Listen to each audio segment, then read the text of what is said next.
नमस्कार। पेश है आज की 5 बड़ी खबरें। पहली खबर सुप्रीम कोर्ट के एक फैसले को लेकर है, जिसमें सुप्रीम कोर्ट ने बाल विवाह के संबंध में एक याचिका पर अपना फैसला सुनाया है।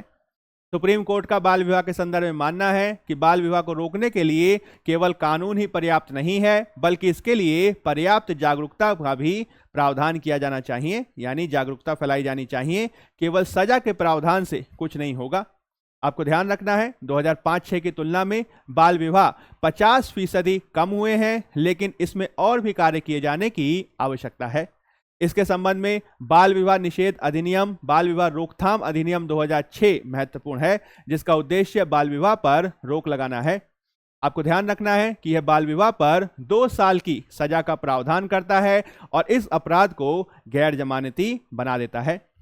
दूसरी खबर प्रधानमंत्री और अंतर्राष्ट्रीय संगठन से जुड़ी हुई है। भारत के प्रधानमंत्री मोदी जी ब्रिक्स की बैठक में भाग लेने के लिए रूस जाने वाले हैं।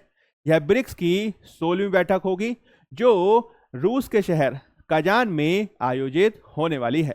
आपको ध्यान रखना है भारत के प्रधानमंत्री जुलाई के महीने में भी रूस गए थे, जहां पे उन्हें रूस के सर्वोच्च नागरिक सम्मान order of the saint Andrew the apostle से सम्मानित किया गया था। यदि हम बात करें ब्रिक्स की, तो इसकी स्थापना 2009 में हुई थी और यह एक अंतर सरकारी संगठन है। इसकी शुरुआत ब्रिक के रूप में हुई थी, जिसमें शुरुआती सदस्य थे ब्राजील, रशिया, इंडिया और चाइना। बाद में इसमें साउथ अफ्रीका जुड़ गया और यह बन गया ब्रिक्स। 2024 में इसमें 4 नए सदस्य ऐड हुए, जिसमें ईरान, यूएई, मिस्र और इथोपिया शामिल हैं। यानी वर्तमान में इसमें कुल 9 सदस्य हैं। सऊदी अरब भी लगातार इसकी बैठकों में हिस्सा ले रहा है और वह आगे आने वाले समय में इसका नया सदस्य बन सकता है। तीसरी खबर राष्ट्रीय क्षेत्र से है।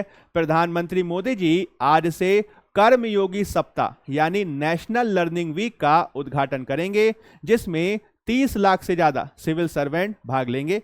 आपको ध्यान रखना है कि इसके संदर्भ में मिशन कर्मयोगी महत्वपूर्ण है, जिसे 2020 में प्रारंभ किया गया था। इसका उद्देश्य सिविल सेवकों के व्यक्तिगत और संगठन संबंधी स्किल डेवलपमेंट को नई दिशा देना है।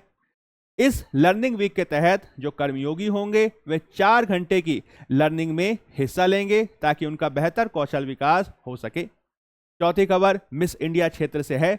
मध्य प्रदेश की निकिता पोरवाल मिस इंडिया 2024 चुनी गई हैं। अब वे मिस वर्ल्ड पेजेंट में भारत का प्रतिनिधित्व करेंगी।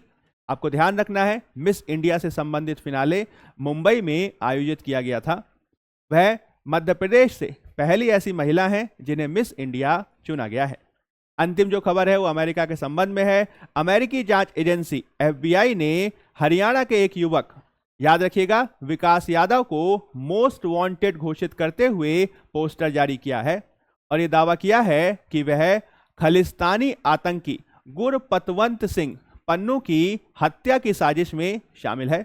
आप ध्यान रखेंगे जब हम बात करते हैं पन्नू की, तो वह अमेरिका में रहते हुए कनाडा और इंग्लैंड आदि देशों में सिख फॉर जस्टिस नाम का एक संगठन चलाता है, जिस पर यह आरोप है कि वह अपने भाषणों के माध्यम से, सोशल मीडिया पोस्ट आदि के माध्यम से पंजाब के क्षेत्र में अलगाववाद और खालिस्तान की मांग को आगे बढ़ा रहा है और पंजाब के युवाओं को हथियार उठाने के लिए प्रेरित करता है, यानी भड़काता है।